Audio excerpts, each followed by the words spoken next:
Eu estava caminhando em direção ao altar, com o vestido dos meus sonhos, quando ouvi minha sogra sussurrar para o marido: "Ela não pertence a este casamento, Roberto. Nosso filho está cometendo um erro." Senti meu coração despedaçar, mas continuei andando, porque eu não fazia ideia do que estava por vir. O que meu noivo Bruno fez no altar diante de 150 convidados mudou não apenas o rumo do nosso casamento, mas destruiu completamente a família dele. E hoje, 2 anos depois, posso dizer que foi a melhor coisa que já aconteceu na minha vida. Mas naquele momento, eu só queria desaparecer. Deixa eu contar como tudo começou, porque essa história vai muito além de uma sogra malvada. Vai sobre descobrir quem realmente te ama de verdade. Meu nome é Camila, tenho 28 anos e sou enfermeira aqui em São Paulo. Vim do interior de Minas Gerais de uma família simples. Meu pai é mecânico e minha mãe dona de casa. Consegui me formar em enfermagem com muito sacrifício, trabalhando de dia e estudando à noite. Foi numa festa de formatura de um amigo em comum que conheci Bruno. Bruno tem 31 anos. É engenheiro civil e... Bem, vamos dizer que nossas realidades eram completamente diferentes. Ele cresceu em Higienópolis, estudou em colégio particular, fez faculdade na USP sem precisar trabalhar. A família dele tem uma construtora que já existe há 3 gerações. Quando me contou isso no nosso primeiro encontro, pensei: esse cara nunca vai me levar a sério. Mas Bruno era diferente. Ele me tratava como uma princesa. Dizia que minha simplicidade e determinação o encantavam. Durante 4 anos de namoro, ele sempre me defendeu quando sua família fazia comentários. E olha, eles faziam muitos comentários. Dona Márcia, minha sogra, tinha aquele jeito paulistano de ser educada, mas cortante. Sempre perguntava sobre minha profissãozinha no hospital, como se cuidar de pessoas fosse algo menor. Senhor Roberto era mais direto. Uma vez disse que Bruno podia escolher melhor, achando que eu não estava ouvindo. Mas eu amava Bruno de verdade, e ele dizia me amar também. Quando ele me pediu em casamento numa viagem para Campos do Jordão, pensei que finalmente seríamos uma família de verdade. Como eu estava enganada, a resistência deles era só o começo de algo muito mais sinistro que eu descobriria no pior momento possível. A resistência da família do Bruno não era só antipatia comum de sogros. Era uma campanha orquestrada para me fazer desistir. Dona Márcia tinha um talento especial para me humilhar com elegância. Nas reuniões familiares, ela sempre comentava sobre as meninas da sociedade que Bruno conhecia, citando nomes como se fossem troféus que ele havia perdido. "Ah, a Fernanda Almeida se casou mês passado. Que festa linda no Copacabana Palace. Você conhece a família Almeida, né, Bruno? Do ramo imobiliário." E me olhava com aquele sorriso falso, esperando minha reação. Senhor Roberto era mais direto na crueldade. Uma vez, durante um almoço de domingo, ele perguntou na frente de todos: "Camila, você pretende continuar trabalhando depois do casamento? Porque na nossa família, as mulheres se dedicam ao lar e aos filhos." Quando respondi que amava minha profissão, ele riu. "Enfermagem. Bem, cada um com suas aspirações, né?" O pior era quando eles esqueciam de me incluir em eventos familiares. Aniversários, jantares importantes, reuniões de negócios onde as esposas eram convidadas. Eu sempre ficava de fora. Bruno brigava, mas eles sempre tinham uma desculpa. "Ah, pensamos que ela estaria trabalhando." Ou, "Foi um esquecimento, que pena." Eles criticavam tudo. Minha roupa, muito simples para a ocasião.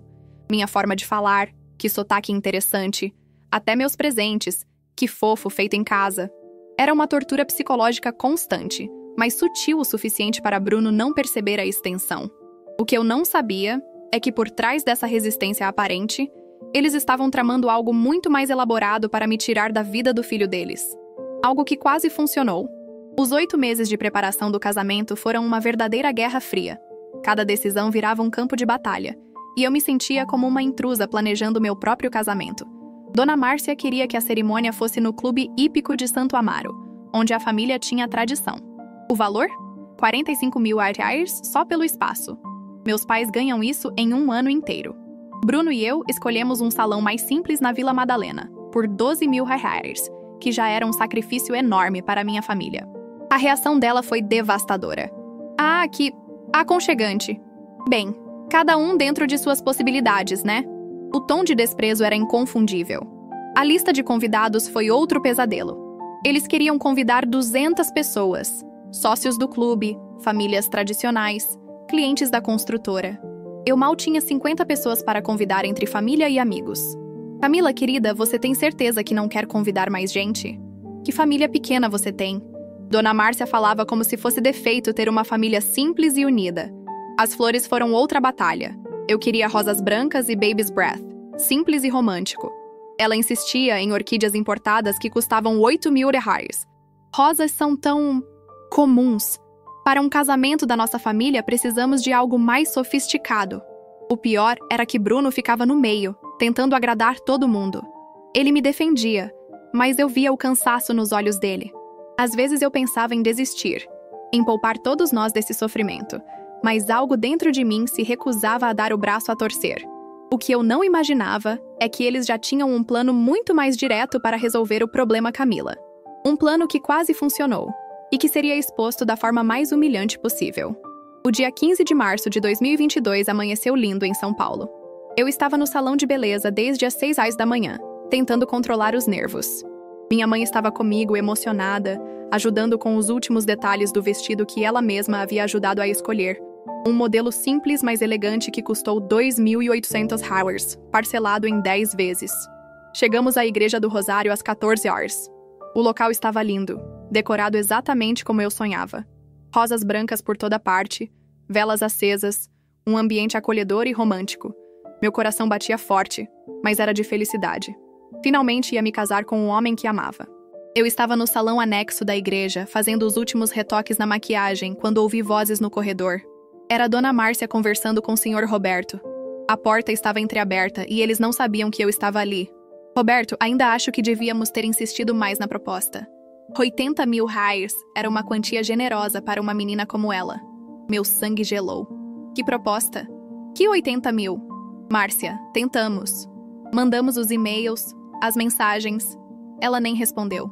Agora é tarde demais. Ela não pertence a este casamento, Roberto. Nosso filho está cometendo um erro que vai custar caro para nossa família. Uma enfermeirinha do interior? Imagine o que vão falar no clube. Eu estava tremendo. Eles tinham tentado me subornar? Quando? Como? Eu nunca recebi e-mail ou mensagem nenhuma deles oferecendo dinheiro. Minha mente estava em pânico, tentando processar o que acabara de ouvir. Nesse momento, minha mãe entrou no salão. Filha, está na hora. O Bruno já está no altar te esperando. Eu não conseguia me mexer. Como ia caminhar até aquele altar sabendo que meus sogros tinham tentado me comprar como se eu fosse um objeto? E por que eu nunca soube disso? Caminhei até a entrada da igreja com as pernas bambas, tentando processar o que tinha acabado de ouvir. Meu pai me ofereceu o braço, notando minha palidez. Nervosismo de noiva, filha. É normal. Se ele soubesse... As portas se abriram e a marcha nupcial começou. 150 pessoas se levantaram, todos os olhares voltados para mim. Mas eu só conseguia pensar numa coisa. 80.000. Eles realmente acharam que eu tinha um preço? E por que nunca recebi essa proposta? Bruno estava lindo no altar, de terno azul marinho, com aquele sorriso que me fazia esquecer o mundo. Mas quando nossos olhos se encontraram, vi algo diferente. Não era só emoção, era determinação, como se ele tivesse tomado uma decisão importante. Dona Márcia estava na primeira fileira, impecável em seu vestido bege, mas seu rosto estava tenso. Sr. Roberto ao lado dela, com uma expressão que eu nunca tinha visto antes. Quase... culpado? Cheguei ao altar e meu pai me entregou ao Bruno. Ele segurou minhas mãos e sussurrou. Você está linda, meu amor. E eu tenho algo importante para dizer. Meu coração disparou. Ele sabia da conversa que eu tinha ouvido? O padre começou a cerimônia.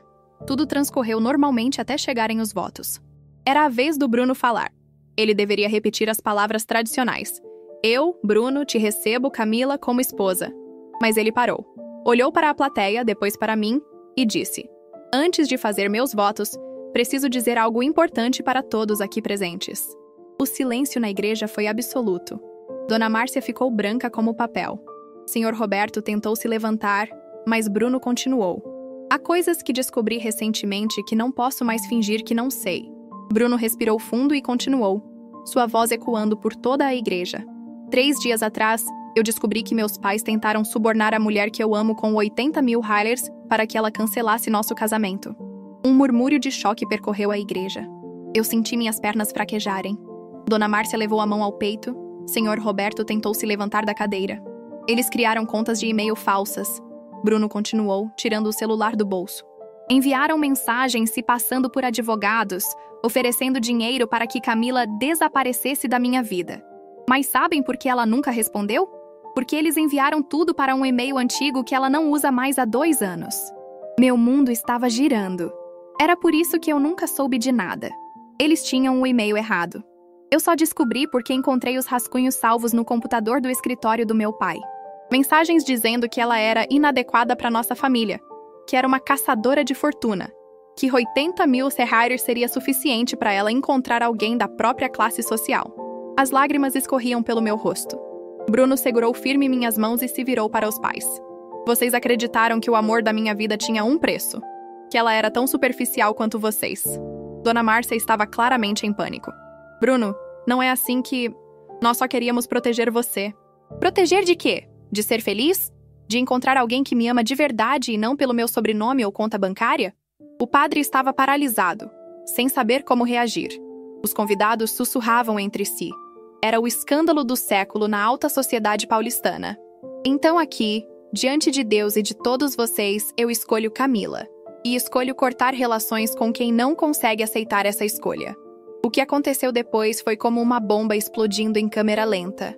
Dona Márcia levantou da cadeira, o rosto vermelho de humilhação. Bruno, você não pode fazer isso conosco. Somos sua família. Família não tenta destruir a felicidade dos filhos.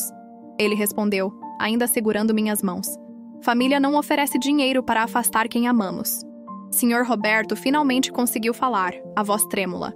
Filho, isso é um mal-entendido. Nós só queríamos ter certeza de que ela te amava de verdade, não pelo dinheiro. Testando ela com dinheiro? Bruno riu amargamente. A ironia é que vocês provaram exatamente o contrário do que queriam. Ela nunca soube da oferta e mesmo assim escolheu ficar comigo quando vocês a humilharam por 4 anos. Os convidados estavam em choque total. Algumas pessoas começaram a se levantar, claramente desconfortáveis. Outras sussurravam entre si, gravando tudo nos celulares. O escândalo da família Almeida seria assunto por meses nos círculos sociais de São Paulo. Dona Márcia tentou uma última cartada. Se você se casar com ela, está fora da empresa, fora da herança, fora de tudo. Bruno sorriu pela primeira vez desde que começou a falar. Perfeito. Nunca quis nada que viesse com essas condições mesmo. Foi nesse momento que Dona Márcia desmaiou. Literalmente. Sr. Roberto correu para acudi-la. Alguns convidados se levantaram para ajudar. O caos estava instalado. Mas Bruno se virou para mim, ignorando completamente o drama acontecendo atrás dele. Camila, você ainda quer se casar comigo? Agora que sabe que vamos começar do zero, sem a empresa da família, sem a herança de 2,3 milhões? Eu estava chorando, mas pela primeira vez em 4 anos, eram lágrimas de alívio. Eu sempre quis me casar com você, Bruno, não com sua conta bancária. Nós nos casamos naquele mesmo dia, ali mesmo, no meio do caos. O padre, depois de alguns minutos de hesitação, decidiu continuar a cerimônia. Metade dos convidados tinha ido embora, mas quem ficou presenciou o casamento mais autêntico que já existiu. Sem máscaras, sem fingimento, sem hipocrisia. 2 anos se passaram desde aquele dia, e posso dizer com certeza, foi a melhor coisa que já aconteceu na minha vida. Bruno cumpriu a palavra, cortou relações com os pais e abriu mão de tudo. Hoje ele trabalha numa construtora menor, ganha bem menos, e nós moramos num apartamento de 2 quartos na Zona Leste, bem longe de Higienópolis. Sabe o que descobrimos? Que 2,3 milhões de reais não fazem falta quando você tem paz de espírito. Que dormir tranquila vale mais que qualquer conta bancária. Que um amor verdadeiro não precisa de aprovação de ninguém. Dona Márcia tentou se reaproximar algumas vezes, especialmente depois que descobriu que estou grávida. Mandou flores, cartões, até tentou ir ao hospital onde trabalho. Mas algumas pontes, quando queimadas da forma como ela queimou, não têm conserto. Bruno às vezes fica pensativo, e eu sei que sente falta da família. Mas ele sempre me diz: Camila, família é quem te ama incondicionalmente. E a minha família verdadeira é você. Aquela enfermeirinha do interior que não pertencia àquele casamento, hoje é mãe, esposa amada e, mais importante, uma mulher que descobriu seu próprio valor. Não 80 ais. 000. Meu valor não tem preço. E sabe qual foi a maior ironia de toda essa história?